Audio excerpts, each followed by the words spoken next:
Hello, everybody, and welcome to another fantastic episode of Truth Wanted. I'm your host, ObjectivelyDan, and this is the live call-in show where we talk about what people believe and why. Friday nights at 7 p.m. Central. This week, we have a special guest, as per usual. This week is Abdullah Samir. Abdullah, welcome to Truth Wanted. Thank you. Thanks for having me. Yes, and so in case you're not familiar, Abdullah Samir runs a pretty awesome website. It's same name, abdullahsamir.com, and it's a website that it hosts all of your kind of media work. You've been blogging and making a podcast and doing video appearances and stuff, all about your kind of ex-Muslim experience. And so we're happy to have you on the show to talk about that. It's a good way to put it, the ex-Muslim experience. I like that. Yeah. It's kind of like the atheist experience, except, it's a little different, right? Exactly. Yeah. It's important, though, because, I get a lot of ex-Christians on this show, myself included, obviously. And I like to incorporate other kind of ex-religious perspectives. But, the majority of people that make up like the ACA, for example, were either lifelong atheists or were ex-Christians. And sometimes that cultural divide kind of, you'd think we'd have more dialogue in between kind of our experiences there. But like, I don't know, like sometimes it's not always there. Do you think there's a reason for that? Do you think it's just because, culturally the religions are so different? Because I see a lot of parallels. Yeah, I do think there's a lot of parallels, and I do feel like there's particular issues that you have in each religion, or you'd find among, ex-believers of certain communities. I find that, for example, with Jehovah's Witnesses, ex-Jehovah's Witnesses have a lot in common, and ex-Mormons with ex-Muslims, just in terms of how like cult-like it can be to leave the religion, and how difficult it can be, and how you can be shunned, stuff like that. So there's definitely commonalities, and I guess it depends on your particular denomination that you were in. So there's going to be differences between, like, Southern Baptists, and there's going to be differences between ex-Mormons.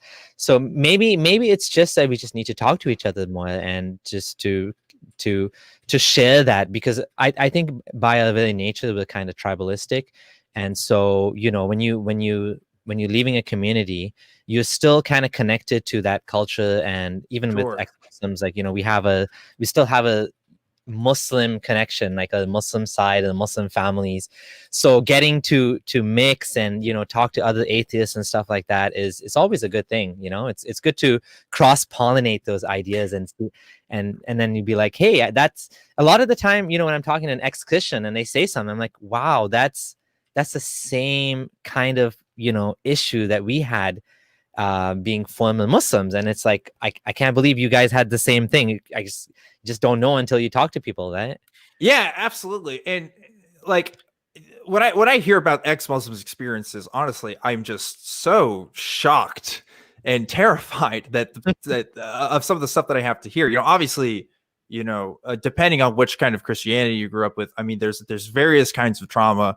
I mean, Lord knows I've had to deal with, what I've had to deal with my deconversion experiences. But when it comes to ex-Muslim stories, I feel like, I don't know, I would almost trade being an ex-Christian versus being an ex-Muslim almost any day of the week. It seems like maybe that's just anecdotes that I'm hearing. Maybe I'm just generalizing.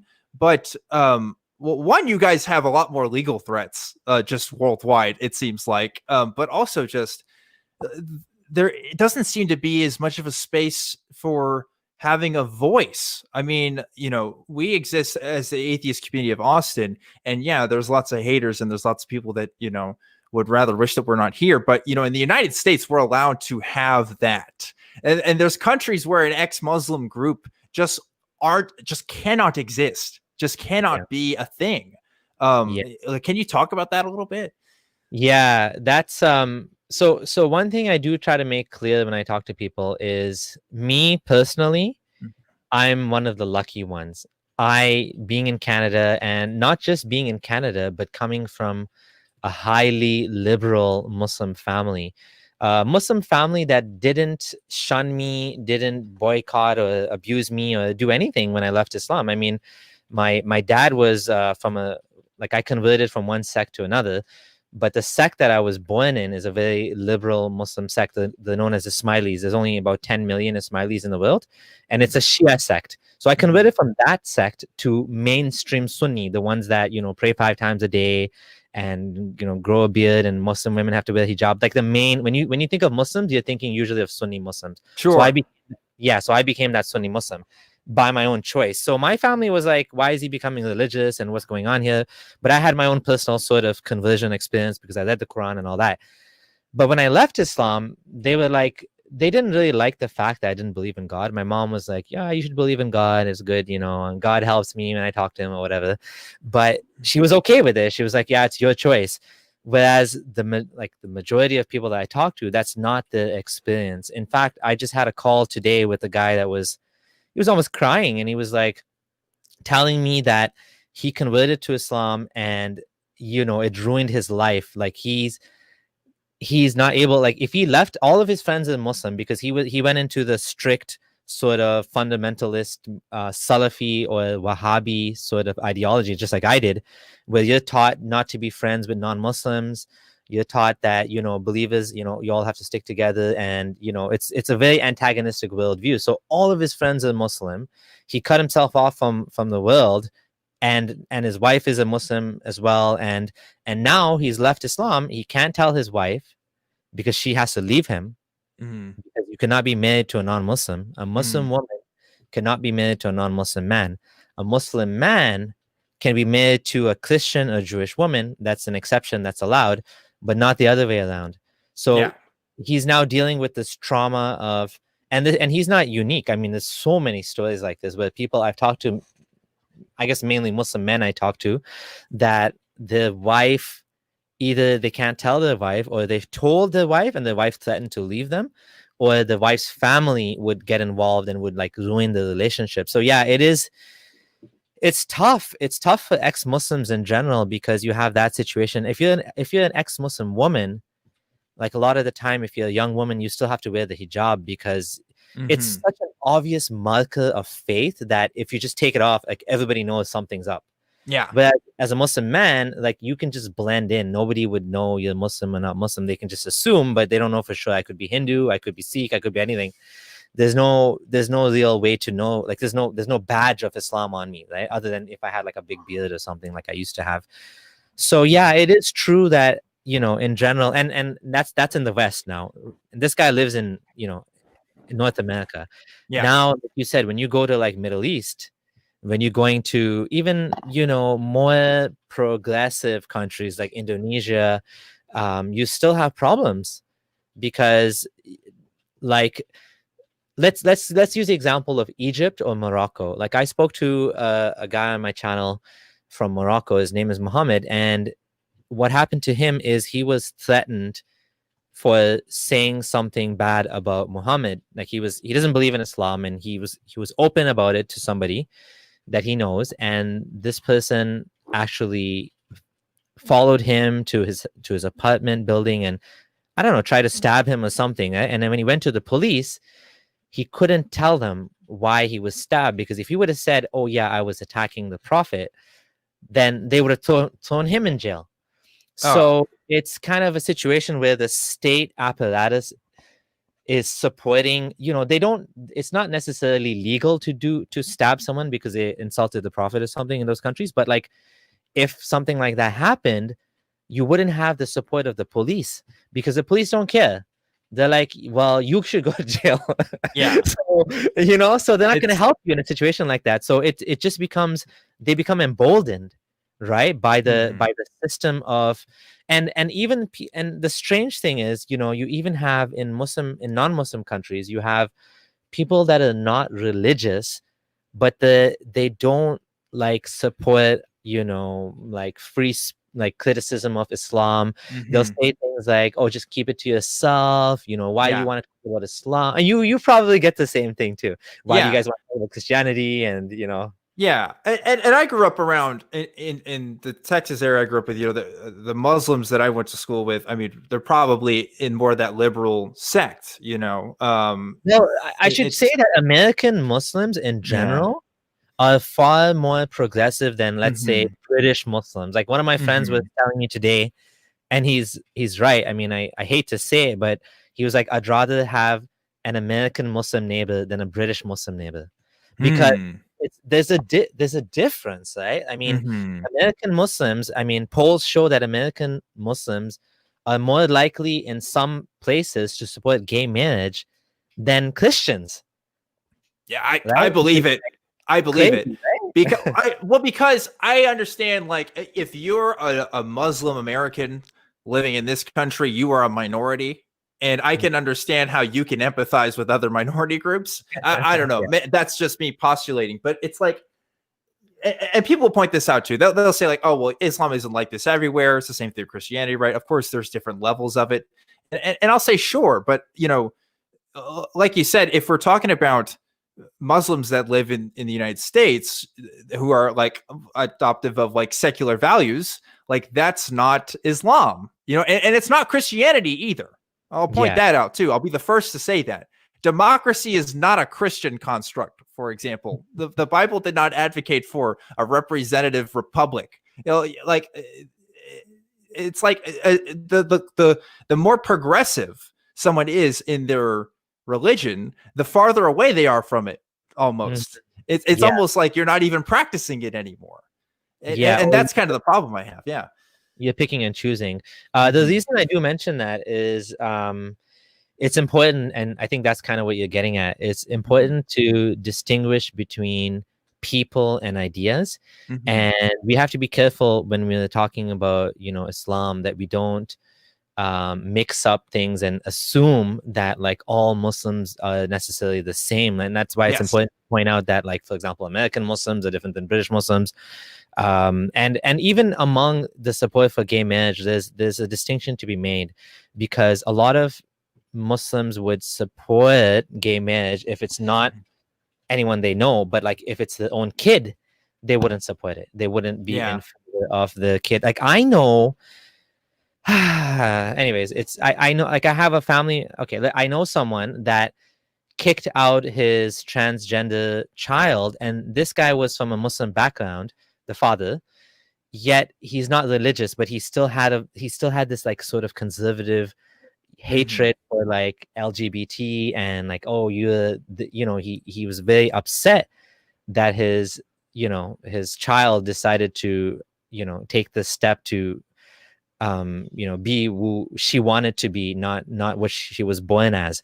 So I think there's definitely differences in the community among, like, support for gay marriage or not support for gay marriage, but the Hmm. religion itself does not support homosexuality at all. Yeah. That's clear.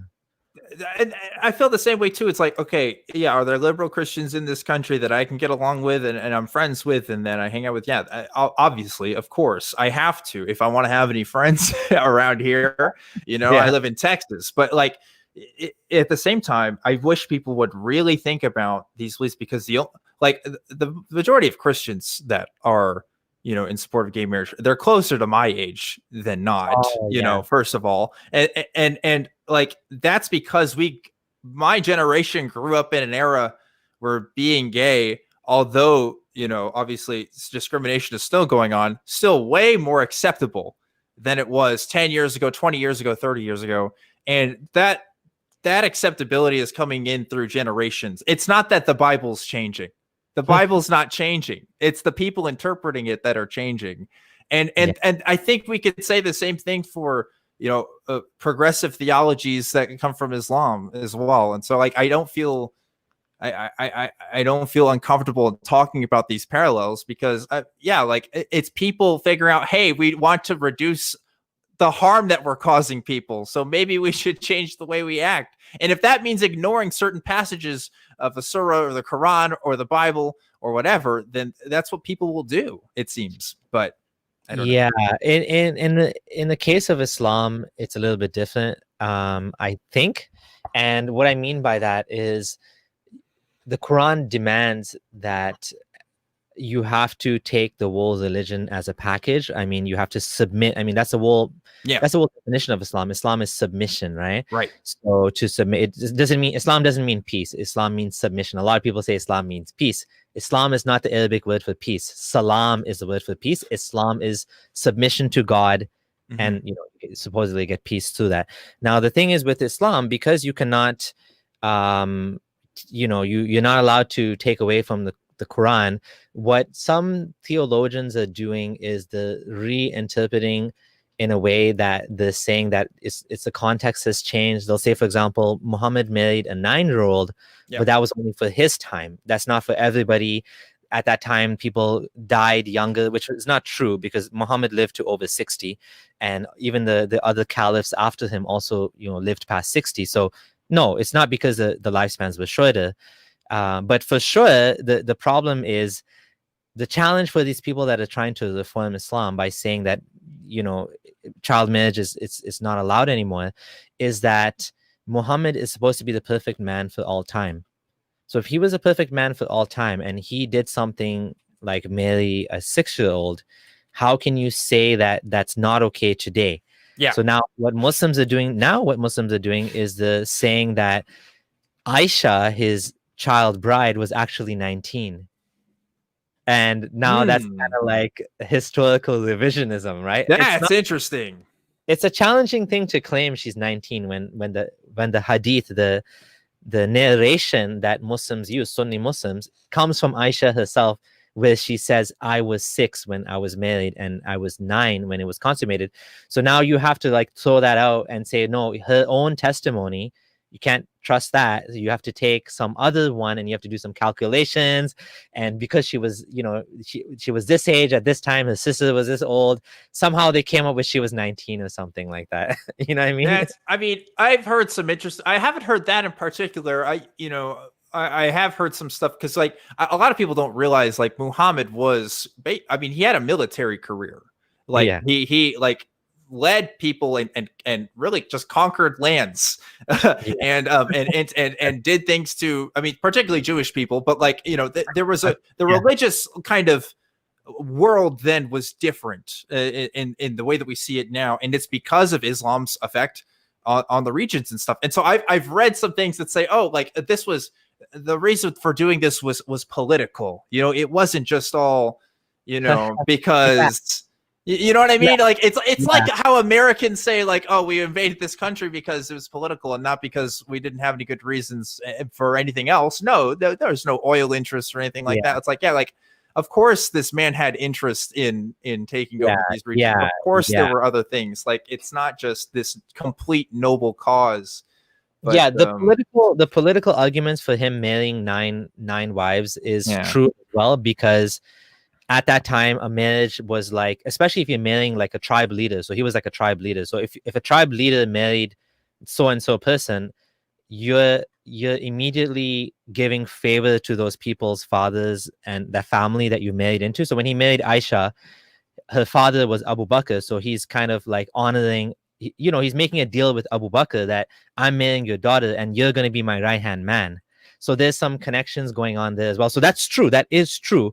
But what is not true is to say that he didn't have a sexual desire for that, because it's clear, like he had a dream about his best friend's child. Like, you know what I mean? Like he said he had a dream and she was wrapped up. And we all know like where this came from. This was not coming from, and I do not say that Muhammad was a pedophile. And the reason I don't say that is because I don't think that his pattern of conduct matches that descriptor, because he did. What I think is that this was just one of his many, marriages, and yes, it was definitely wrong what he did, but it doesn't like the rest of his wives were all older. Like his first wife was in her, I think, 40s, and the other wives were like, I don't know, 20s and whatever. So it wasn't like he was doing this over and over again. It was a one-time thing. I think there was other reasons why he did it as well, but of course it is problematic. And the very fact that he did this has created a problem with many scholars, Muslim scholars, many countries, I should say, many Muslim countries don't want to ban child marriage because of Muhammad's marriage to Aisha. And they're like, you ban it.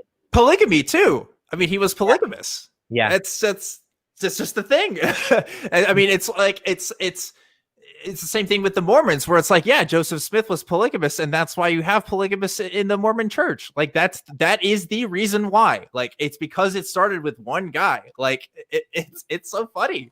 I don't know. I guess it's funny because how much a culture is shaped by a single person or a group of individuals is really, really fascinating. And you see that with a lot of different things. But we want to get to some callers here in just a second. But before we did that, there was a topic that I wanted to briefly touch on, which was this idea that, because we were talking about it before the show, and I found out that you have some Christians that donate to you for your work, which is really, really funny. I think there's a couple of Christians that donate to like Truth Wanted and the ACA because they kind of like what we do. But the reasons they donate to you might be different for the reasons they donate to me. Like, can you expand on that a little bit? Like what we were talking about? Yeah, it might shock your viewers to know that David Wood actually donated $500 to my channel. And he's been a big supporter of me and some other ex-Muslims, like, for example, Apostate Prophet. And it's kind of a funny, unholy alliance, because why would Christians support ex-Muslims? Because I mean, especially atheist ex-Muslims. We're not talking. I mean, there's Christian ex-Muslims out there too, but we're not talking about those. We're talking about atheists, right? Right.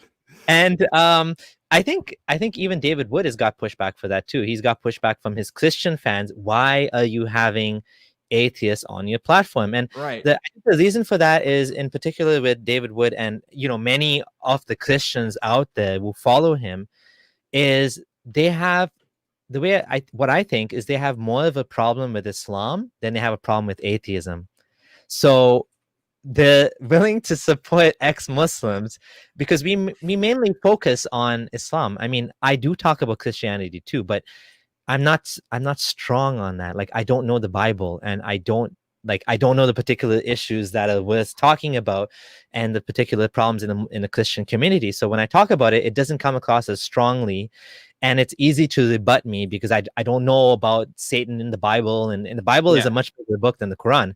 So, and there's a lot more nuance needed, and it's an older book. So there's a lot more knowledge needed to talk about the Bible than to talk about the Quran, especially if I lived the Islamic life, right? So I think because of that, and I think that in some ways to many people, I think Islam is more of a threat than atheism to them. Which is I don't know if that's I don't know. Do I agree with that? Like, I mean, there's 1.8 billion Muslims, right? And there's like 2 billion Christians. So I guess, like, in terms of sheer numbers, like, yeah, they got us beat, because how many atheists are there worldwide? Definitely not close to 1 billion. So, like, I don't know. Like, I don't know how I feel about that. Like, if David Wood started donating to Truth Wanted, because I guess he wouldn't have a reason to, because I'm not. Well, I guess I'm not. You're definitely more critical of Islam than me, obviously, because you know more about it and you talk about it in more detail. Yeah. But it's like, that's a weird thing. That's really weird. I don't understand it fully. But I guess. Okay, let me tell you another story. So I talked to another big, I can't mention the name, but I talked to another Christian dude that also has a big channel. And he actually told me privately after the call, the reason why I want to have more ex-Muslims on is because I guess I can't say. He's in a Muslim country. And he said, us Christians in a Muslim country are, we are not treated well as minorities, and our rights are taken away from us, and we fear the growth of radical Islam. I mean, if you look at I spoke to this guy, a Sri Lankan ex-Muslim, Rizwin, on my channel, and he told me that we all know there was a bombing in Sri Lanka where the ISIS basically bombed the church. So from that perspective, I think it makes sense that radical Islam, extremist Islam, Wahhabi Islam is a threat to the liberties of Christians, right? Whereas atheism shouldn't be, right? You know what I'm saying? Like I, as an atheist, I support the right, I mean, even of Muslims, but Muslims and Christians to follow their religion, to believe in whatever they want, to worship God however they want to, as long as they don't infringe on my rights, which is why we have secularism. So as long as we have secularism, by all means. Whereas with Islam, with many Muslims and many Muslim countries, there is no secularism. So what happens is the state apparatus, like I told you, is actually, and Islam is not good in its treatment of minorities. It's just not. It doesn't have.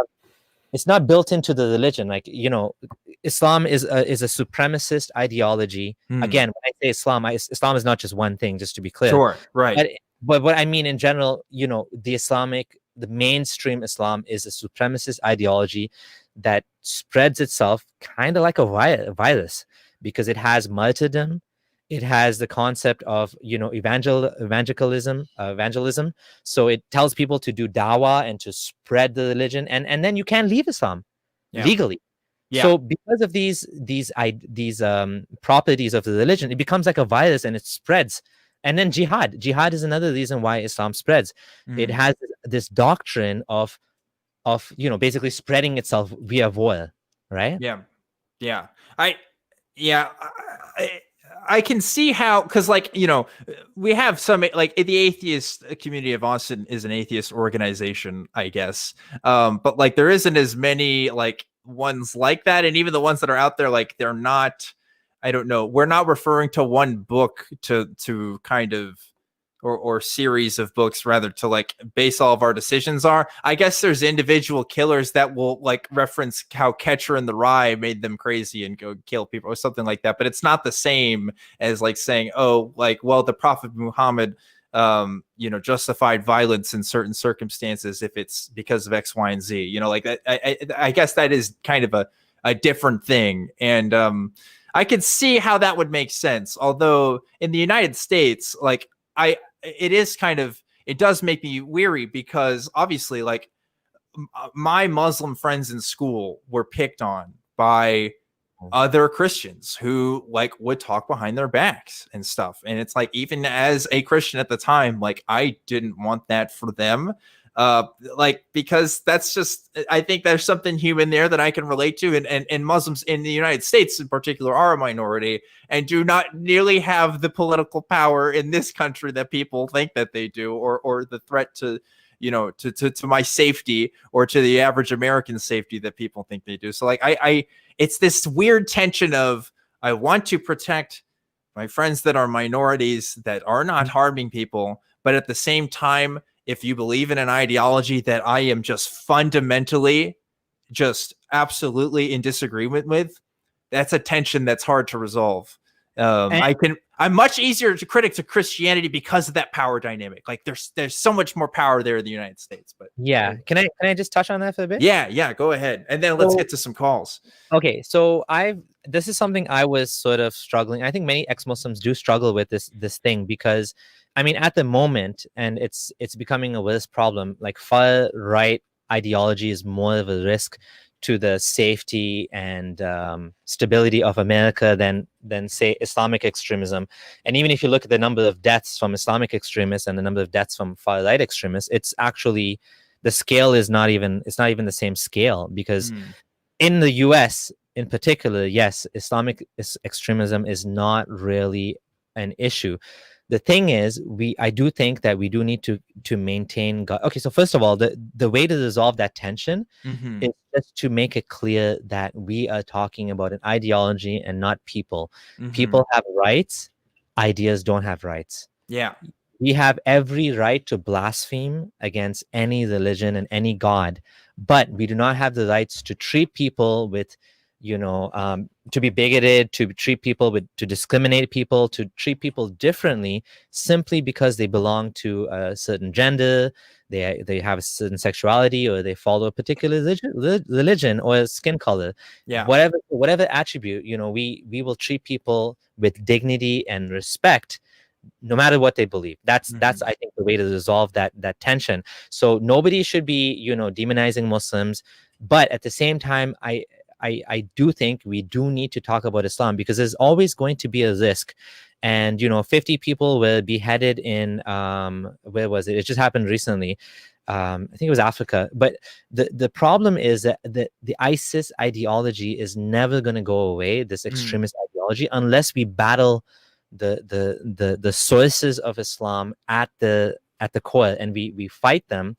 It's just never going to go away, because you have someone like George, his name is John Georgalis. He's a Greek man who was, I think he was in Texas as well. He converted from Christianity and became one of the leaders of ISIS. His wife's name is Tania Joya. She's an ex-Muslim. She left Islam. This guy, in the middle of white rural Texas, ended up becoming an ISIS member. Like, how does that happen? How is that even possible? It's possible because the Islamic texts contain a lot of rotten ideas, and that doesn't mean all Muslims are going to believe that. Of course not. Yep. ISIS is something that's held in contempt by the majority of Muslims. Muslims hate ISIS because ISIS actually kills more Muslims. ISIS and extremist ideology in general. Usually Muslims are the ones who were the victims of that. Like if you look at Boko Haram, the majority of people they took as like the captives were actually Muslims, and they killed a lot of Muslims too. So it's a problem for Muslims too, extremism. But the problem, the cognitive dissonance comes where Muslims will say this has nothing to do with Islam. And that's where we need to kind of have a dialogue and say, well, no, it actually does come from Islam. Powerful stuff. And I want to explore more ways too about like how we can do that safely, and how we can do that without approaching bigotry, without approaching, ways where we can respect people's human rights. And I think there's a caller in the queue that we can talk about that with more, but I want to get to this other call first that I think is interesting. But even before we do all that, before we get to any calls, I have to thank our awesome patron of the week. Every single week, I shout out a patron that donates to this show. And the patron of the week this week is Daniel Vlahovic. I'm going to say either Vlahovic or Vlahovic. Daniel, thank you so much for donating. If you would like to contribute to this show, 100% of the donations to Truth Wanted go to Truth Wanted and making this show better. It's patreon.com/Truth Wanted. I greatly appreciate it. It helps get like equipment like this and like all kinds of other fun stuff that we have to pay for to keep the lights on at the ACA. So thank you guys so much for choosing to donate. And now I'm ready to get to some calls. Are you ready, Abdullah? Yes, I am. Yep. All right. Cool. First, I want to talk to Don, who's calling in from Tennessee. Don, you're live on Truth Wanted. What's going on? Not much. How you doing? Doing all right. We're having a conversation about Islam, but I think your call is a bit different. Yeah, I think so. Yeah, so tell me, what's up? What's going on? Well, I was trying to use a little subterfuge here. I said I'd been touched by God, but I'm a stone raving atheist myself. And I was trying to be touched by preachers in Southern Baptist Church when I was 12 years old. They scared the hell out of me and got me down to wanting to embrace the Lord. When I got a little older, I thought it was all a crock of shit. Okay, so wait, did you tell the call screeners that you weren't an atheist, but you actually are? Yes. Okay, I'm sorry, Don. I'm just going to have to go ahead and just drop the call right there because I don't want to encourage any kind of behavior where you guys are lying to our call screeners. Okay, you can talk to me for all kinds of reasons, but I don't want one of those reasons to be like, because you have to trick the call screener to talk to me. And I'm just letting Don go because I can't just let that happen. That's not cool. It's disrespectful to me, and it's disrespectful to the people who help put on the show every week. So please don't do that in the future. And you can call and talk about something else, but not if it has to be under false pretenses. So letting that one go. Sorry, Don. Try again next time. But for now, I want to get to the next call here. Hey, it's Notes from Autumn. Autumn is calling the show. What's up, Autumn? Hello, guys. How are you? Doing well. How about yourself? I'm great. I had a question for Abdullah, if you don't mind, Dan. Yeah, go ahead. So basically, you guys know that I'm kind of coming onto the activism scene, and I've noticed just through conversations that I've seen on Twitter and other places too, that basically there's kind of this conversation that goes on where it seems like atheists that are ex-Muslim kind of feel like people like me who are ex-Christians that are in the atheist activist circles don't talk about Islam enough, but then there are also atheists who feel like talking about Islam in America can be attacking a marginalized group.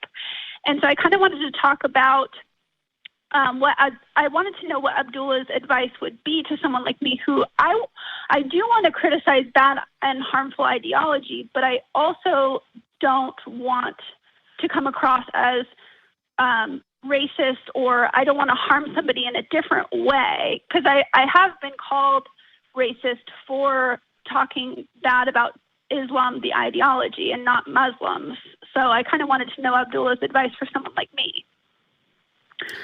Yeah, thanks for the question, Autumn, and great work on your channel, and keep up the good work. I just think that, when people play identity politics like that, I don't like identity politics. I feel like everyone has the right to say whatever they want to, regardless of the skin color. So in my case, yeah, I'm a brown guy and I used to be Muslim. So it's harder for someone to call me racist. Whereas, someone that's white, for example, well, if you could say the exact same thing as me and you'd be called a racist, right? Sometimes it's true that when people are, bringing out the arguments against Islam, it's not coming from a good place. It could be coming from a bigoted place. But what I find is, I'm sorry to say it, but it tends to be far-right Christians that usually do that. Like a lot of the times when they're coming out with this, Muhammad was a pedo, and they're coming out with very strong language, F the Quran, and like I don't find atheists do that as often. Like I haven't seen that. And what I think is, if you're coming from a good place, you have every right to say what you think about Islam. And if someone says you're racist, then they can just go to hell. Right? Like religions, first of all, Islam is not a race. Second of all, right, ideas don't have rights. And that's what I'm always harping on that ideas, like if you don't like me criticizing Islam, I always ask people, well, can I criticize communism? Like, and of course, most Muslims would say, yeah, obviously they don't like communism. I'm like, okay, well, Islam is another thing. And can I criticize atheism? Can you? Of course we can criticize. Okay, well, then Islam too. If you can criticize atheism, you can criticize. And the other thing I would ask, I think it's pretty obvious that the Quran itself has a lot of terrible, awful things it says. And the problem is, when you are criticizing Islam, you're criticizing an ideology. You're not going after Muslims. But the Quran doesn't do that. The Quran goes after disbelievers, not just disbelief. It doesn't just say disbelief is bad, it's harmful for humanity, and it's a wrong way. It says disbelievers are deaf, dumb, and blind. They will not be guided. The worst of people, like worse than cattle. Like they're like cattle, nay, even worse than cattle. And, a lot of dehumanizing language that is used towards disbelievers. So the Quran, if you want to say we can't talk about Islam, then you shouldn't be actually preaching the Quran either, because the Quran and the Hadith, even worse than the Quran, has a lot of hateful statements in it, hateful and bigoted statements. So those are my kind of comebacks to, when someone says, oh, you're racist, that's disgusting and racist, or something to that effect, Yeah. That's my response. Yes, and that's part of the reason why. So I have a couple of main reasons why I want to talk about Islam. Number one reason being that I think there are some harmful ideas that are a part of the Quran, right? Such as the misogyny and all that. But then the other reason is I feel like talking about Islam, like someone like me, who I normally talk about Christianity, but when I do talk about Islam, I feel like it kind of shows that Christians are on an equal playing field with other religions, because they kind of think that they aren't. A lot of times they're like, oh, well, we have a relationship with Christ. We don't have a religion. But then if you compare some of the language from Christians to some of the language from Muslims, it's very similar when talking about atheists or non-believers. So those are like the parallels that I like to reveal. So, Yeah. What you're saying makes a lot of sense because they have a lot of, basically they talk poorly about outsiders just like the Bible does in the Quran. Yep, absolutely. I mean, that's a great point too, that it shows that and it shows that you're not just picking on one religion.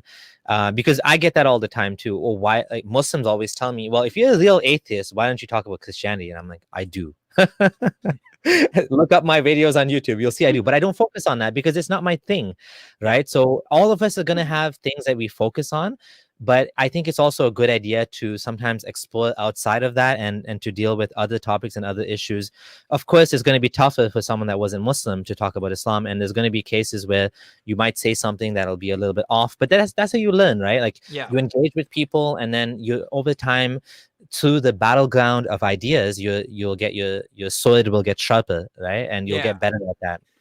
I must be lucky, or maybe my communication is clear enough, but even the ex-Muslim guests that I've had on and we've talked about Islam, I've never been accused of being Islamophobic so far in my short career, which is great. I'm glad. I also don't think, I mean, maybe it's an over-exaggerated threat here in the United States compared to other places where, again, like, we just don't have as many critics. I feel like, I mean, like, yeah, there's, I mean, let me paraphrase. There's tons of people who don't like Islam in the United States, but it's not as much a part of the of the political discussion as it is as you see in Europe.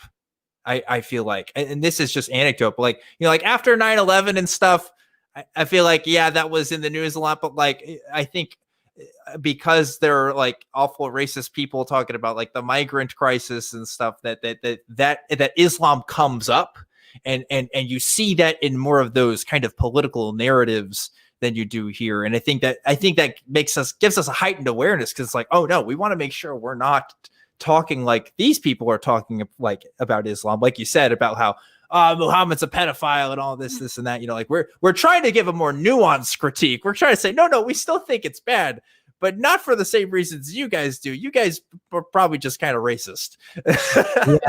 Yeah. And to be very fair, there is a crisis, I think, in Europe that we don't have in North America. I mean, if you look at France and the number of terrorist attacks they've had, one after another, and then Vienna, and then there is a problem there with something. There is a problem with either assimilation, or I don't know what it is, but it is a problem. Like I said, there's a different character to like UK Muslims and American and Canadian Muslims as well. And I do think that we do have to continue talking about these things. It's important, right? Yeah. I hope that like I really think that, again, like platforming voices such as yourself, and having conversations about this, I think is the way to do it. I really think so, because I would rather hear the opinions of someone who's lived the experience first than someone like me who's just coming in, who has to read somebody else's takes and read other people's interpretations of these books, because I didn't grow up with these books. I didn't grow up with this culture. And my understanding is either going to be purely academic or anecdotal. It's not going to be personal. And I think that's what I think is the solution, is giving platforms to ex-Muslims and ex-people from all, ex-religious backgrounds, like primary choice in hearing those voices. It's part of the very beginning of. Oh, I'm sorry. There's a bit of a delay. So no, go ahead. I was going to say, it was part of the very beginning of my deconstruction from coming out of Christianity and into atheism. Was when I was in college, I took a class on the Quran, because as a Christian, I was like, well, I want to learn about the Quran so that I know how to talk to Muslims, so I can convert them to the right religion, right? And hearing my professor talk about how he didn't want to be associated with Islamic extremists, I related to that, because I was like, wow, well, I don't want to be associated with the extremists in my religion. And then I started to piece it together from there, right? It wasn't just that it was a myriad of things that were part of my deconstruction because it was very long. But that was one thing where I was like, oh, like a lot of this is like really similar to how I feel. Like when he would talk and learning about the Quran too, I was like, oh, some of this is really similar to Christianity. The reason why I thought it was false is because I go, oh, well, this is obviously just fan fiction that was written like 500 years later or whatever. Yeah, isn't it funny because we grew up here, and you would, if you would ask either of us if we were Christian if we thought Islam was true, like we would just say no, like right off the bat. But I don't know if we could give like a very good reason that wouldn't contradict like the reasons why we would have believed in Christianity.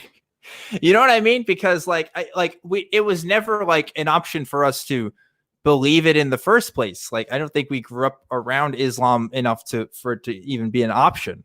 Whereas Christianity is so pervasive in the kind of culture that, I don't know, you and I grew up in, I guess, that's just going to be a more relevant choice. But anyway, we're going to reconnect here with Abdullah. His camera died here, but we're still... Yes. Oh, no. He's still listening, though. We still no. got him on the line. I'm still here. Yep. Oh, good. There we go. We're good. All right, we're back on.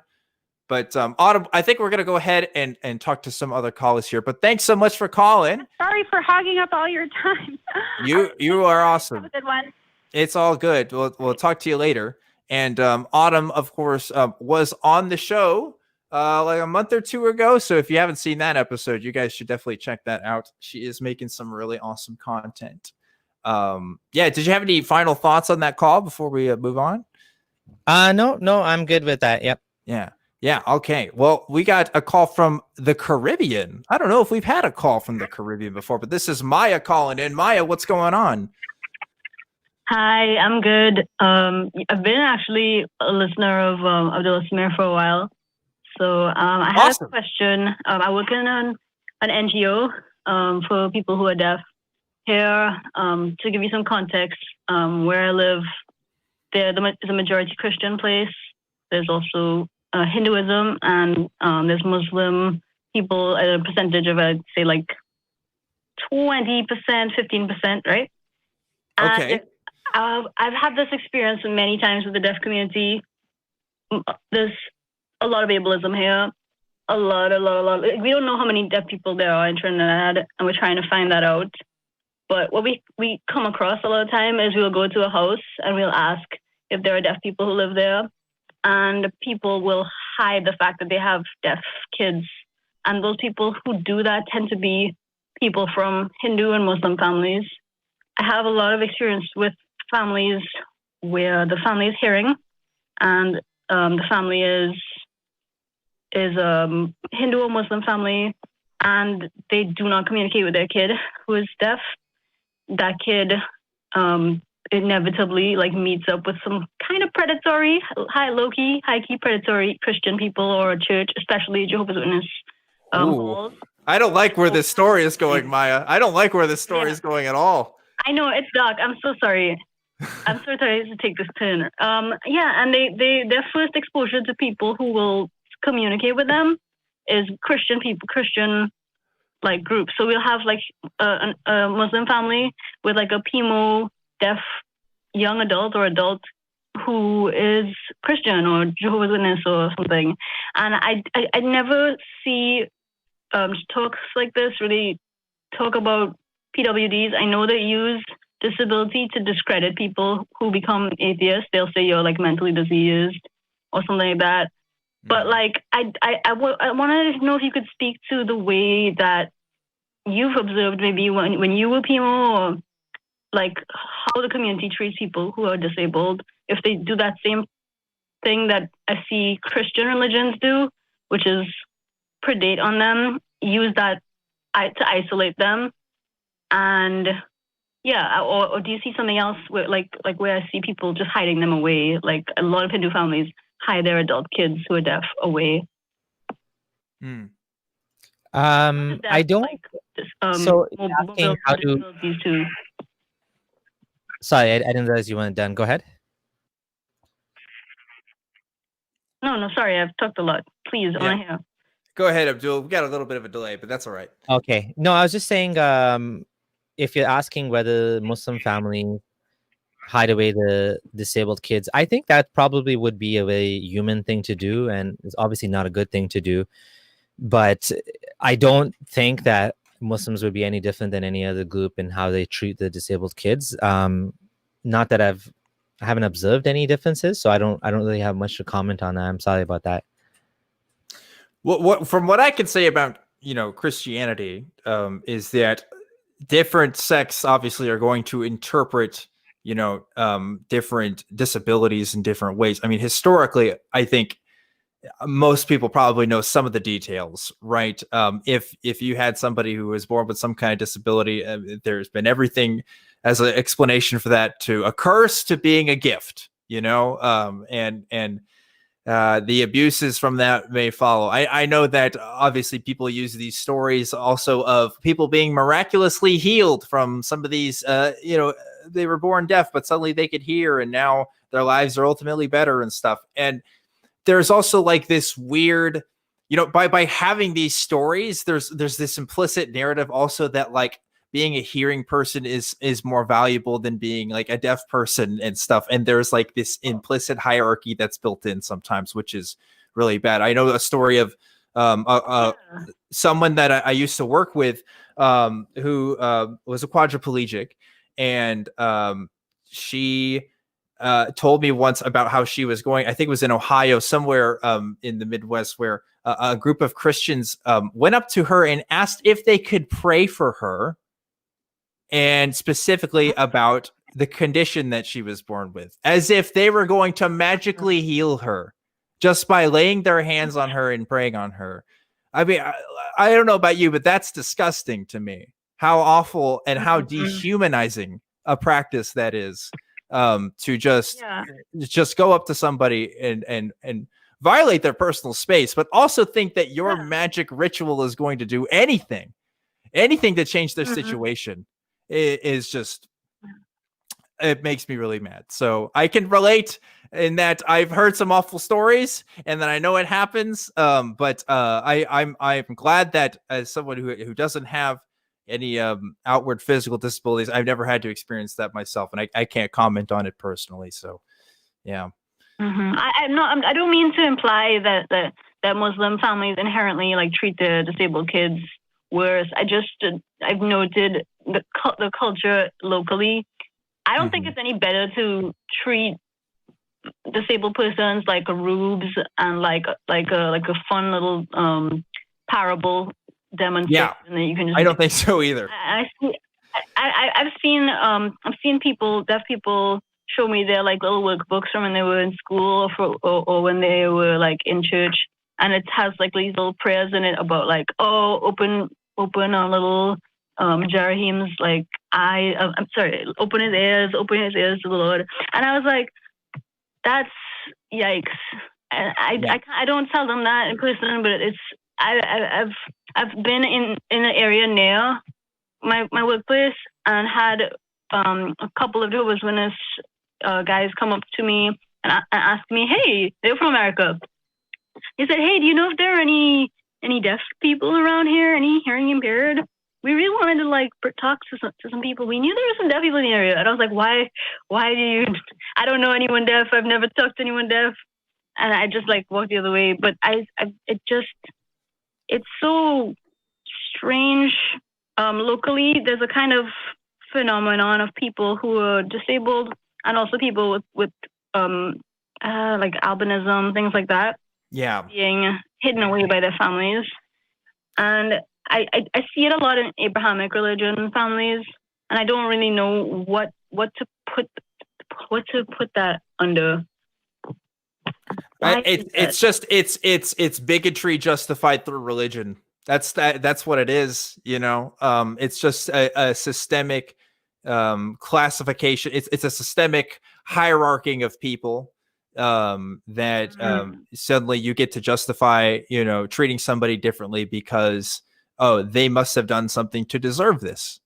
That's what it is at the end of the day, or they're not doing something enough. I mean, this can take various forms, but it's dehumanizing at its core. And I don't care if it's a Muslim doing it or a Christian doing it. or any of the various indigenous beliefs of the people of the Caribbean. It doesn't matter to me. It's bigotry, and it's not something that anybody who calls himself a secular humanist should or a humanist rather should be endorsing. So I'm glad you're at least talking about it. You know, I'm sorry we couldn't give you maybe the answer you wanted for seeking specifically, but I would just say I'm glad you're calling it out. I'm glad you're calling it out. Oh, it's cool to hear it be talked about at all, because I see it so much because of who I work around, but it's so cool to be able to talk to you guys and to hear Absolutely. what it's like. Absolutely. And thank you for calling in too and doing the work that you're doing as well. I'm sure it's incredibly important to and is incredibly meaningful to the communities you're working in. So please keep it up, Maya. And thanks for calling in from the Caribbean. Again, I think that's the first time we've had a call from the Caribbean. So I'm excited about that. Very cool. I like it when we get new places from the world where people are calling in from. But let's go ahead and jump to another call here. I want to talk to Adrian, who's calling in from Texas. Adrian, what's going on? Hey, what's going on? Hi. Hi. I hear you're a deist. Is that true? Oh, yes. I wanted to prove a deist God first. I think that's the way the route to go, right? Sure. We can't talk about specific gods until we prove that there is actually or probably a God, right?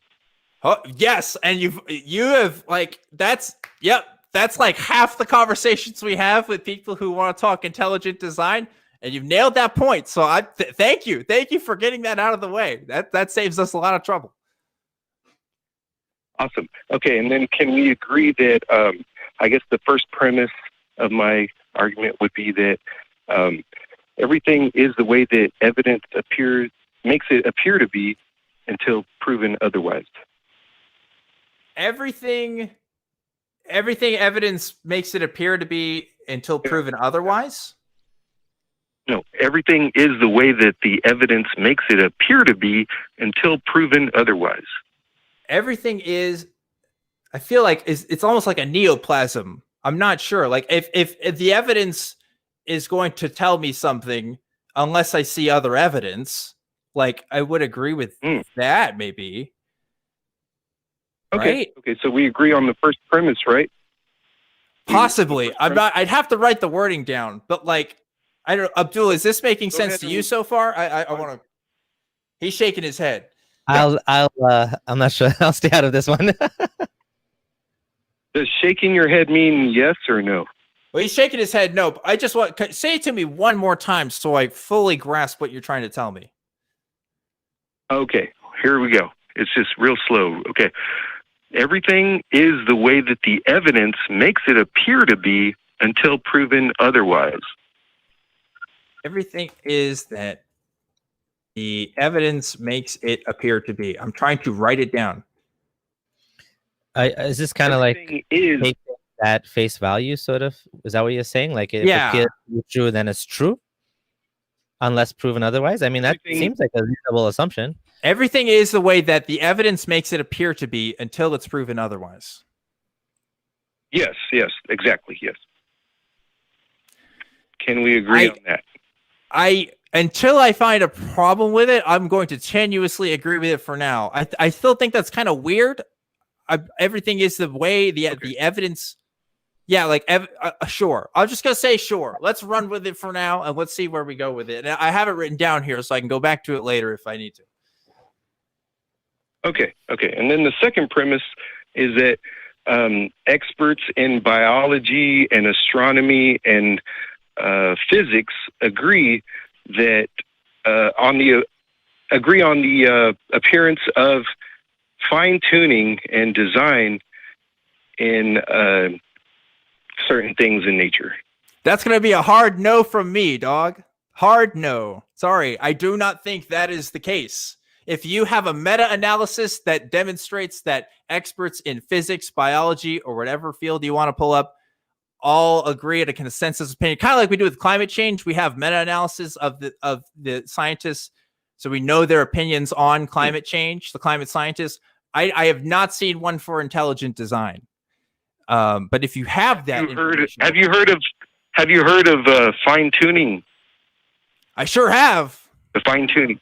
Yeah. Okay. Then we can agree that experts agree on that there's appearance of fine tuning. No, right? No, we can't. I'm sorry, we can't. No. Nope. So you've never heard of fine tuning before, or no? No, that's not what I said. I said yes, I've heard of fine tuning. What I disagree with you with, sir, is that experts agree that fine tuning is a thing, and I don't think that's true. Huh? I think that's a Christian term. I don't think experts in the field are using fine tuning to describe anything in a meaningful sense. They may be using it as a metaphor or a descriptor, but I don't think they mean it as a scientific concept. So what would that do to your confidence in believing that there was no God? That if you found out that there was experts that agreed that there was appearance of fine tuning in nature? Okay, again, the appearance of fine tuning is different from saying that these things are finely tuned. Do you understand that there is a difference, right? Yeah. We haven't gotten there yet. I'm just trying to get you to agree on the premises first. So can we agree on that second premise? No, because I don't think experts. Because I gave you the reason why. You have to present to me a meta-analysis of experts in any given field that say, yes, we agree that fine-tuning is a thing, and they're not talking about it just as an adjective or a metaphor, as a real scientific concept that's put into textbooks, and not just a descriptor that's used to communicate information easily. Okay, so if you found that fine-tuning was in textbooks, then what would that do to your... Not just any textbooks, not just Answers in Genesis textbooks. I'm talking about like real textbooks. I'm talking about, for school. Yeah, for school. Yep, for school, for like UT, Austin or something, not Liberty University. Okay. Yeah. What would that mean to your confidence level then, I guess, that there is no God? High or lower?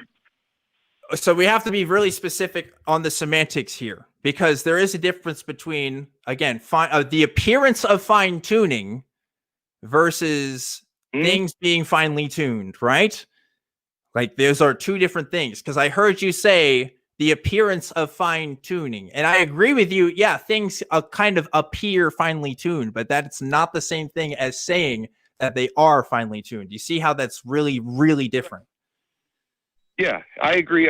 So it sounds like you're agreeing with me that things appear fine-tuned, right? Or the experts agree that way that things appear.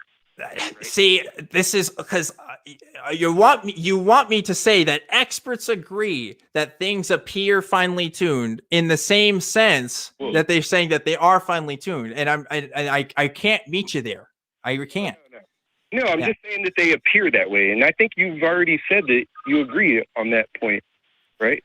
I think individual experts have made descriptions of things and say, look, like this system is complex, that it has the appearance of fine tuning, but they are not using that as a basis for they're not making a premise for an argument. They're not making evidence that's or suggesting that there is a tuner, other than, natural forces. Right. No expert in their field worth their salt is going to say, yeah, here's the fine tuning and the explanation for this is God. There's not a connection there. I know. I haven't gotten that far yet. I got you. Do you agree on the second premise? And that sounds like you do. Am I wrong or no? I don't know that most scientists would say that. I have no idea. I agree that some of them do, but I have no idea if it's most. Do you know that it's most? Okay. Yes. I could say that fine-tuning is an actual thing in physics, biology, and astronomy. There's actually a thing called fine tuning. Okay.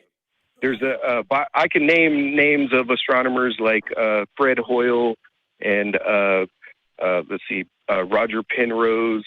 There's also in biology. There's also for DNA. There's Richard Dawkins, and all these guys. They're all biased in the opposite direction, which means that they are atheists, but they're also saying that they can see the appearance of design in their field of expertise. And anywhere else in the world where you have an argument and there's experts saying saying the opposite of what their bias is, then that's usually pretty good evidence. That's usually convincing, or I forget what they call it in courtroom, but compelling. Yeah, that's usually evidence. Is it? Usually, but I was wondering why you thought that it was not compelling evidence. Because I don't think you've read The Selfish Gene, to be honest with you. Because if you actually read what Richard Dawkins has to say about fine tuning, you would find that no, these are absolutely not systems designed by a god at all. Like, he actually argues the opposite. Well, why would he is using the point of these complex? Like, it's absurd to me that you want to call in and tell me that, oh, look, Richard Dawkins says fine tuning is a thing, therefore there's a god or there's a creator. Dan, I would like to ask you if you've read that book. Have you read that book of Richard Dawkins, the I have not finished it. I have looked at it though, but I can't say I've read it from front to back. No. So far it's convinced you though, right? That I'm wrong, right? That book has convinced you. And I'd like to know what is the number one thing in that book that would convince me, that convinced you. Could you tell me? The parts that I know about The Selfish Gene are the ones that creationists take out of context all the time.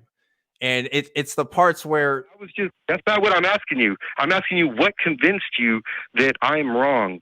So can you please just tell me that one thing, the most important thing in that book that would convince me? That way I can determine whether or not that's a good thing or not. Please. Well, no, I'm not saying that. You're wrong by saying that fine tuning as it's being described is evidence for a god. You know, as it's being described by Richard Dawkins, fine tuning has nothing to do with a creator god. It absolutely does not support the case of a creator god at all. So I don't know why you would use it as evidence for a creator god when Dawkins is saying, no, this doesn't support a creator god as he's talking about it. He's saying that it does appear to be designed, right? You agree on that, right? And on that. God, I'm really tired of this call, dude. Do you understand the difference between describing appearances versus like making an argument for something? Started yet? How can you be? We haven't even started yet. Wait, we've definitely started. Because I've had this conversation before with people. Like, this is just a weakness of language. Dawkins isn't literally saying, oh, based on my scientific observations, we can conclude that the things that we're observing are finely tuned by a creator. That's not what they're saying. It's saying, look, these systems look like. Are you trying to interrupt me? That's what I'm saying. What's going on? No, I'm saying that's not what I'm saying at all. I'm not saying that he's saying that that's exactly what it is. Exactly. I'm saying that's what it appears like. And I think you've agreed that, yes, that's what it appears like, right? I mean, that's subjective. Like, it's a subjective thing to say it appears like it is or isn't. That there's no metric by which we could determine whether it's more finely tuned or not. That it's just, it's just an opinion. And if experts are saying it, then I think people that are not seeing it, they can put their faith in the expert's opinion, right? Or no? Well, why don't you put your faith in the opinion of Richard Dawkins when he says it's not a creator that made it? No, I am. He's saying that it appears to be designed. Oh my gosh. Okay. And so I am done with this call. I'm sorry. I cannot talk to you anymore because I'm getting really frustrated. Fred Hoyle, pretty sure was not a Christian. Richard Dawkins, definitely not a Christian. The people you're citing are not Christians and are not coming to the conclusions that you are. I get it. You want to use these secular voices to make the case that, oh, look, these secular scientists are saying, oh, there's an appearance of, it looks like it's kind of designed, man. Therefore, we should take that opinion and extrapolate it to say everything is designed. But that's not how it works. It's just not how it works. If you want to prove to me design, show me the designer. That's it.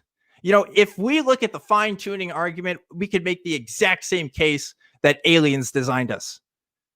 We can make the exact same case that supernatural beings of all sorts designed us. It has no grounds. It doesn't prove anything. We're just making an observation that says, that kind of looks like this watch I designed, or whatever metaphor you want to use for it. It's frustrating. I don't know why people don't get this. But anyway. From my perspective, I don't even bother debating deism versus atheism, because in both cases you have no God that's involved with humanity. So I just say, like, what does it matter if you're a deist? Yeah, fine. I mean, be a deist. It makes no difference to, practically speaking, it makes no difference to your life. I'd rather focus on, theism, because theism is where, it actually, at this point, you're claiming that there's a God that's involved, that's intervening, that's answering prayers, that cares about whether you're circumcised, how you have sex, and all of those things. So at that point, I think it's worth talking about. But normally, I don't even get into theism versus deism. Yeah, the fallacy comes from the argument from analogy on this one. I mean, we look at pyramids and we can be confident in knowing humans built that stuff because we've seen humans build the things.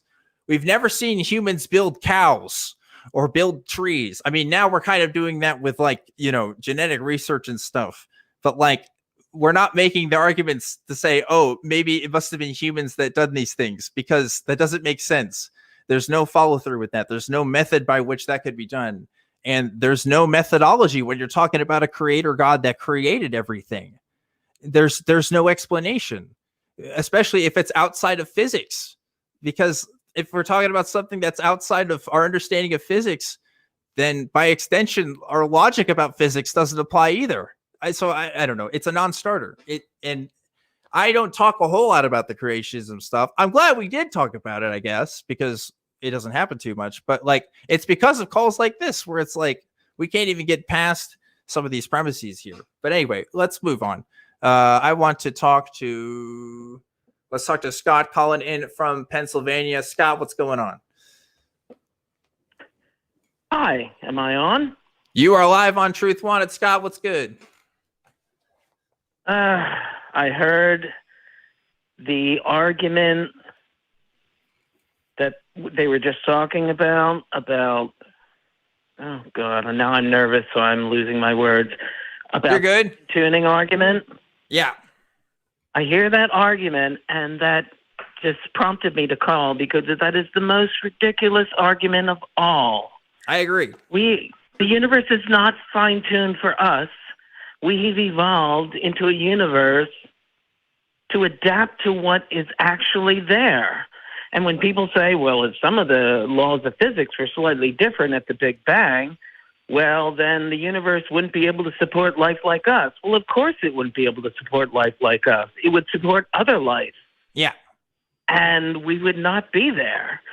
And it's just amazing to hear people think that everything is fine-tuned to us, where we evolved into a world that was just not perfectly created, terribly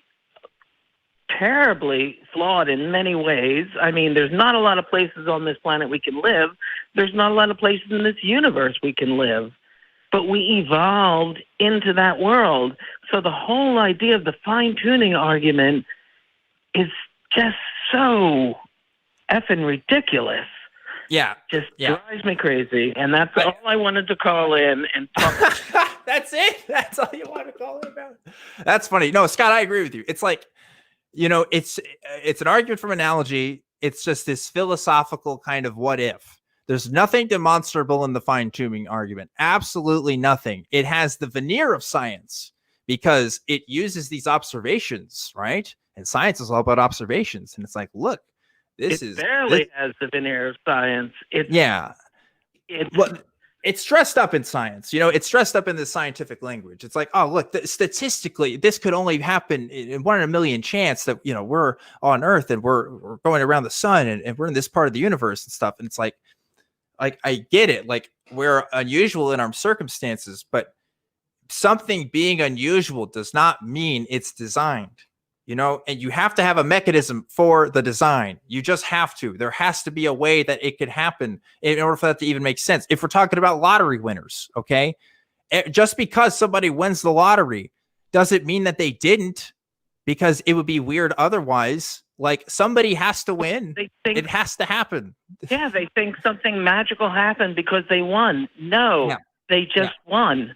And people talk about, okay, well, let's say the universe, I don't believe necessarily that the universe is cyclical and keeps repeating itself, but let's say it was, and let's say there have been 1 trillion universes before ours, and this is the only one where life evolved in it. Well, guess what? We're here. We won the lottery. Yeah. There's no...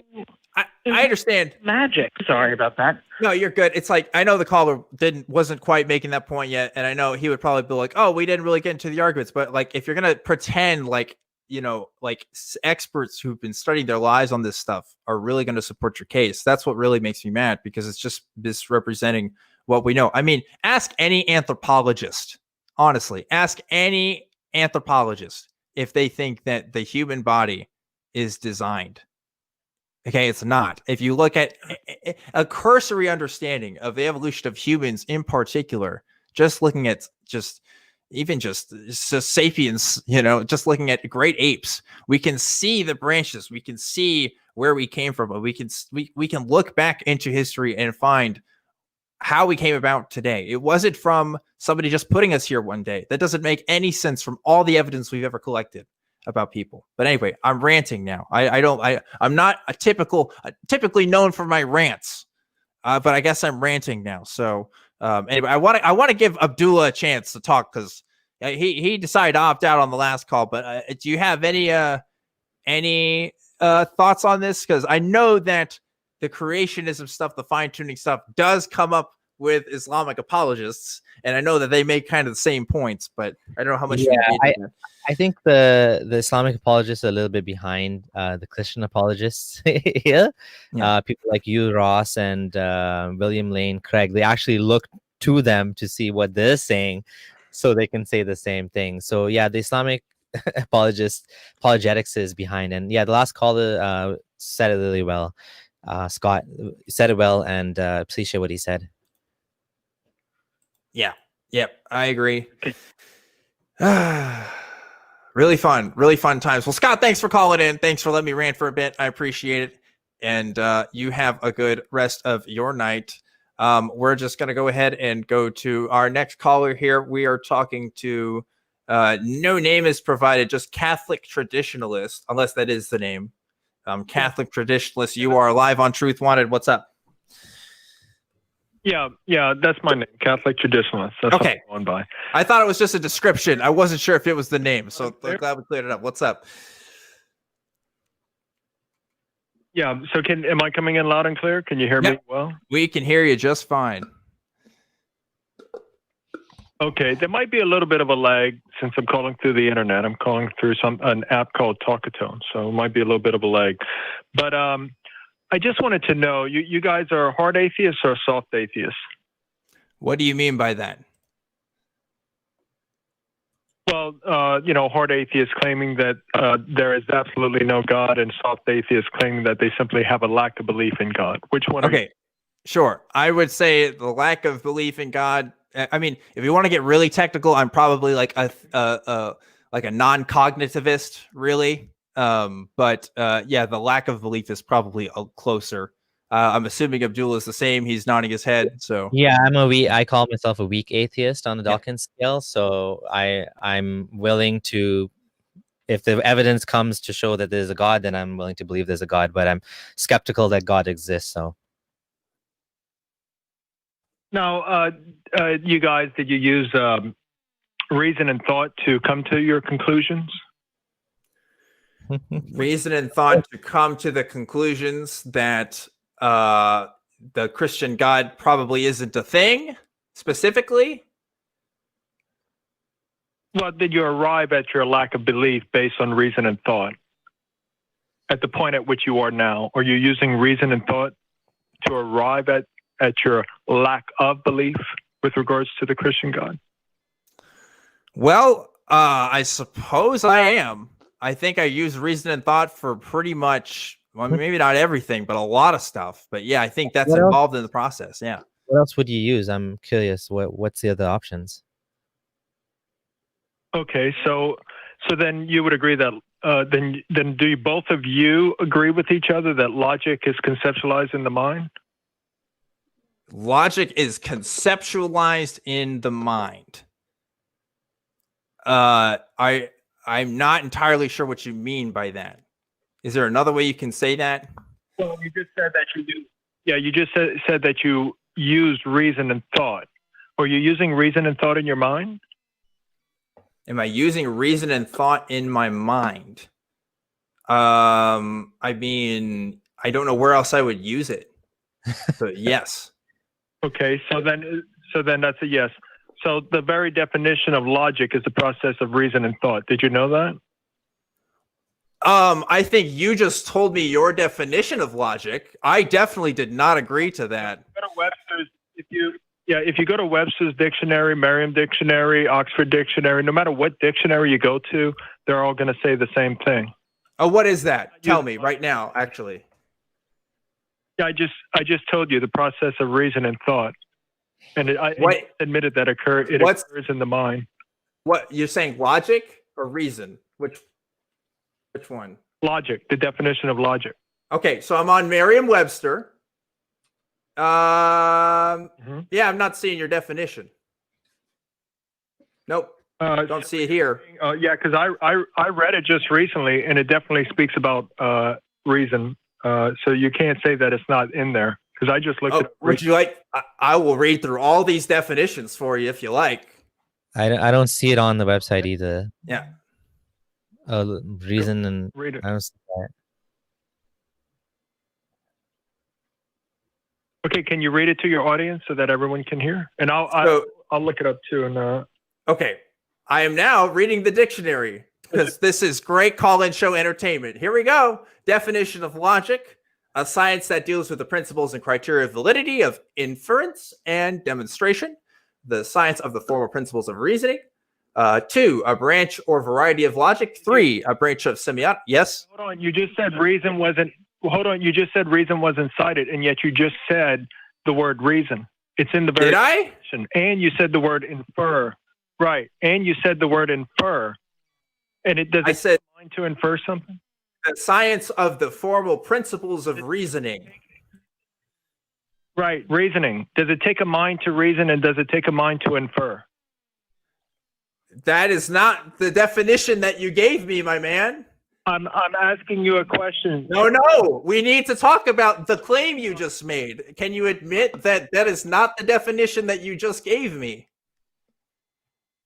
I just told you that the definition of logic is reason, and you just admitted that it's reason because it says... No, you did not say the definition of logic was reason. Abdullah, did he say the definition of logic was reason? No. We record these shows. Yeah, do you want us to go back? Anybody can go back and listen. Anybody can go... They sure can. And they'll hear that the process... I said the definition was the process of reason and thought, and obviously when you're reasoning, you're having thoughts in order to reason. And it's a process by which you reason. No, my friend. This says the science of the formal principles of reasoning. Okay. That is very, very different. If you can stop dodging my question, is logic? I'm dodging your question, bro. You just told me a lie. You just lied to me, and you are trying to get away from this lie. Why are you lying? Excuse me, sir. Yes. If anybody can go back and listen to the recording, and I said it is the process of reason and thought, in the very definition you gave from the Merriam-Dixon. Yeah, where does it say the process of reason and thought? You have to Where? Reason with Where on the page? Control F me for. I don't see that. So sir, when you reason, are you thinking? This is not the point. I am not going to continue to talk with somebody who is not going to be honest about the definitions that they cite. Okay? Because how are we even going to have a conversation? Honestly. You know, Debate show, you're going to run? You're going to hang up and run?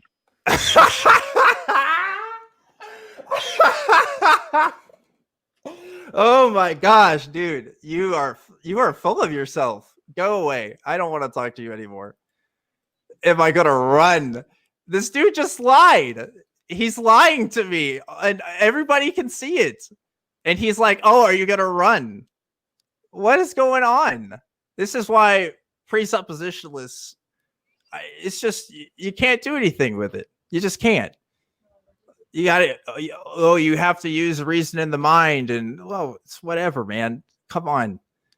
Like, I don't understand how people go from such abstract things to this man came and died for your sins, and we all have to worship him, and there's heaven and hell, and there's angels and Lucifer, and like, you get some interesting scholars, man. It's like, you know, the eventual thought process of that argument is, oh, all of your reasoning exists in the mind. You can't prove that logic exists. You can't use logic to prove logic. You can't use reason to prove reason. Like, that's the end goal to an argument like that. So then, therefore, Jesus? Yeah, but what they do, and this isn't for every single precept, but right there, I caught it up on the definition because they will switch stuff around as you're talking to them. Absolutely. And he said that was the Merriam-Dixon, like that was just the definition. That was not the definition. Say that, yeah. Doesn't say that at all. Say process, and reasoning, whatever. Yeah, and look, definitions aside, okay, whatever, you know, we can look at books and we can argue about what these words particularly mean. But at the end of the day, a presuppositionalist is never going to show you evidence for God. Never. They're going to give you some wordplay with philosophy. And if you're taking a philosophy 101 course, like, whoa, man, we could all just be brains in a vats. Yeah. Okay. Yeah. We're kind of, we recognize that. That doesn't mean that Jesus died for our sins or that there's a God or that anything else. It just doesn't get there. So I don't know. Yeah, I was like, where is he going with this? We're like step 0.001 before we get to God. It's because it's deceptive. It's ultimately deceptive, and I don't know. That's why I think it's better to just kind of get back to the actual religious claims, because like all this, you know, wishy-washy stuff, like it. I mean, who's convinced by, you know, the Kalam cosmological argument out of all of the believers in the world? Yeah, it's only used by religious apologists and these people that are like studying this for like a hobby or whatever. But majority of people don't believe because of Kalam. You know what I mean? Like, I agree. Look, if Kalam was so good, Jesus would have made that argument. Honestly, like, it wouldn't be in the Bible if that was God's plan for humanity to understand why he wanted us to believe in him. I don't think he would rely on Christians like centuries later to kind of, you know, figure that out. And I get it. There's different variations of it since like Aquinas and stuff. Point is, it's all malarkey. It's all just words and arguments. They will never present you physical evidence or anything. And they're just going to maybe convince you, oh, conceptually, there's a possibility that maybe sort of a God concept is viable. Okay, cool. Even if you get that far, it just doesn't make anything else true. But anyway, that's all the time that we got for tonight, I think. I would love to talk more about this. And if you want to talk to us more, you can by joining us on Discord after the show. We are going to go to the ACA Discord. If you haven't been yet, the link to that is in the description. And Abdullah will be joining me. Abdullah, thanks so much for being on the show tonight. If people want to find you, where should they go? Yeah, so oh, there we go. It's right on the screen. So yeah, there's my blog if you want to take a look at my arguments against Islam or my story and all that. It's all there on my blog, abdullahsamir.com. That's my name. And I'm also on Twitter at Abdullah Adam. And of course, I have a YouTube channel. So you can just search my name and look me up on YouTube if you like. Yes. And if you like this show and you want to keep following it, there's a couple of different ways to do it. You can like and subscribe on YouTube, but we're also available on Spotify, iTunes, and wherever else you might get your podcast. This show is live. We do it live every Friday at 7 p.m. Central. So if you missed it this time, come watch this next week. I'll probably be there. Except for last week. I wasn't there last week. I did see the show. It seems like everybody liked it. So I'm glad it went well. So thank you guys for supporting Puck and Ethan in hosting Truth Wanted. First time I didn't get to host. And you know what? I thought it was a great show. Other ways you can support the show, you can be a YouTube member. You can get some little emoticons with that for the chat and stuff. It's pretty cool. You can start off by doing that with just 99 cents a month. And of course, I mentioned before, patreon.com/truthwanted is another way to support the show. All of that directly helps the show out with the stuff that we do here. Another way to support the show is merch. We got some merch coming in. I actually have my Truth Wanted mask. It's not near me at the moment, but I'll try to wear it next week because it is cool looking. And I have a new Truth Wanted hoodie as well. That's pretty cool. If you want to get involved with the community, we have the Truth Wanted Facebook fan group page. And that's pretty cool. If you want to get in touch with me, you can do it on Twitter at ObjectivelyDan or email the show. It's truth@atheist-community.org. And last but never not least, I have to give a special thanks to the wonderful, awesome crew that helps make this show happen every single week. Crew, you guys are awesome. Look, Puck has the mask on. Yeah, he's rocking it. Puck he's just every time I I fall, Puck is there to catch me. In the sand, there's only one set of footprints, but we were walking beside each other and it was Puck. He was carrying me the whole way. So thank you, Puck. Appreciate that. And we are going to peace out to the Discord. Abdullah, thanks again. Anything you want to shout out before we go?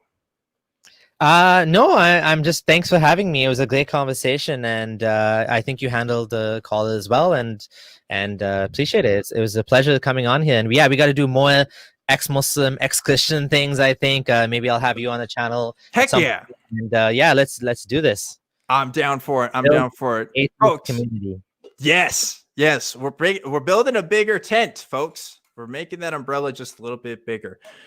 Well, folks, that's about all the time we have for tonight. Remember to always keep wanting the truth, and I'll see you next time.